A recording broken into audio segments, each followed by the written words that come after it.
Bienvenue dans cette nouvelle vidéo dont l'objet sera de vous montrer comment exporter la table d'attributs d'une couche vectorielle.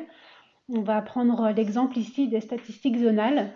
En effet, une fois qu'on a créé une information qui nous intéresse, on a souvent besoin de la mettre en forme de façon plus visuelle, plus explicite, de faire des graphiques, de faire des calculs statistiques plus avancés qui ne sont pas possibles à faire dans QGIS. Donc pour ça, on va vouloir exporter cette information.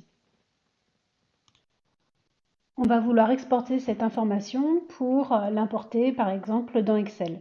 Donc c'est ce qu'on va faire ici avec la couche qui a été créée à la vidéo précédente sur l'occupation du sol par laquelle on a rajouté une statistique zonale sur l'altitude. Alors, on ouvre à nouveau cette table d'attributs. Voilà, donc c'est cette table qu'on va vouloir importer dans Excel. Alors comment faire cela? C'est très simple. De la même façon qu'on exporte la couche pour la copier dans un nouveau shapefile, créer un nouveau shapefile. Donc on va faire la même chose. Clic droit sur la couche, exporter, sauvegarder les entités sous. Mais là, en fait, ce qui va changer par rapport à ce qu'on a pu faire précédemment, c'est le format. En effet, on va chercher le format ici CSV, donc valeur séparée par une virgule. OK, donc j'enregistre toujours de la même façon ce nouveau fichier, ce nouveau CSV à un endroit approprié. Donc par exemple ici, stat zonal alti. Enregistrer, donc je peux sélectionner les noms, enfin les champs que je vais vouloir exporter, donc toujours de la même façon. Donc là, je n'ai pas besoin d'ajouter les fichiers sauvegardés à la carte, puisque je veux les exporter dans un autre logiciel. Et je clique sur OK. Voilà, j'ai un message qui m'indique que ma couche a été exportée avec succès. Avec un lien, donc je n'ai pas pu cliquer assez rapidement, mais si on clique sur ce lien, ça ouvre directement l'explorateur où se trouve cette couche qui a été créée. Donc maintenant, si je vais dans Excel, donc je vais pouvoir ouvrir ce CSV.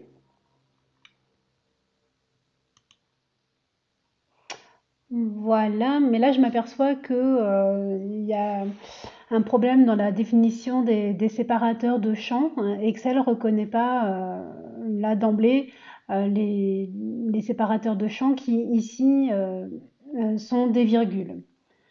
Donc pour faire ça, je pourrais chercher dans Excel à paramétrer différemment l'ouverture et l'importation de fichiers CSV, mais ça me donne l'occasion de vous montrer ici qu'on peut paramétrer aussi de façon un peu plus avancée l'exportation en mode CSV. Donc exportation, sauvegarder les entités sous. Donc là je vais mettre statzone ATI 2 pour me repérer. Et donc je vais regarder ce que j'ai comme option en bas. Donc effectivement, vous voyez, j'ai des options de la couche où je peux changer ici les séparateurs. Donc là, comme je me suis rendu compte que la virgule, Excel ne le comprend pas comme séparateur de champ, je vais ici mettre en semi-colonne. OK. Donc je vais voir du côté d'Excel si c'est mieux.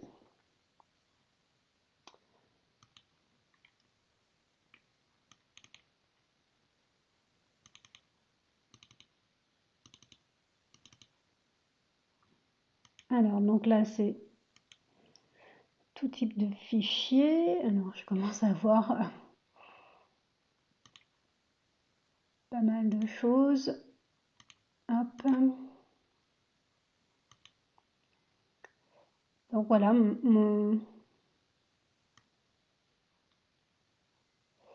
Ah, mais c'est pas enregistré au bon endroit.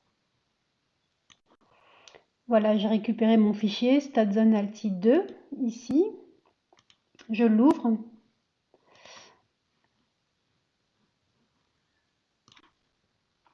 Je l'ouvre. Et voilà, donc là j'ai récupéré mes champs au bon endroit. Bon, il y a des petits problèmes de codage liés aux accents, mais bon, on va s'en sortir. Et voilà, et j'ai bien ici l'information qui m'intéresse, à savoir ma table, ce qui correspond à ma table d'attributs euh, que j'avais dans QGIS. Et donc maintenant, je vais pouvoir faire les opérations que vous avez sans doute l'habitude de faire dans Excel pour créer des graphiques. Donc, vous pouvez bien sûr très facilement trier les données, voilà, de façon à renommer pour qu'on n'ait plus de problèmes de code, d'encodage.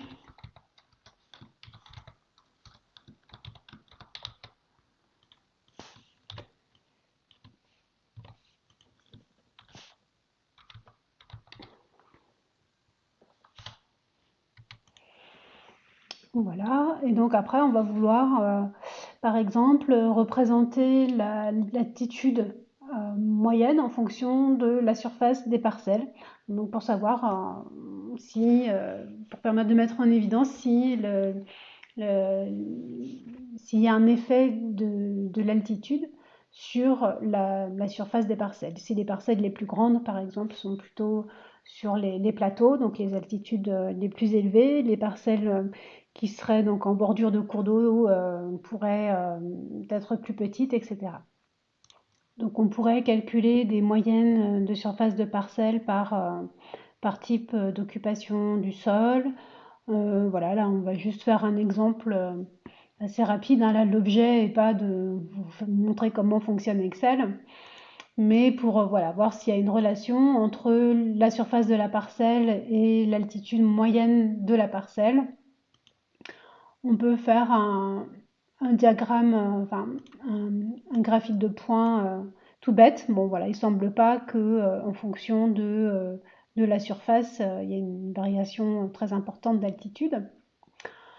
Voilà, on pourrait refaire la même chose sans tenir compte des habitations, hein, qui sont quand même une occupation du sol un peu particulière.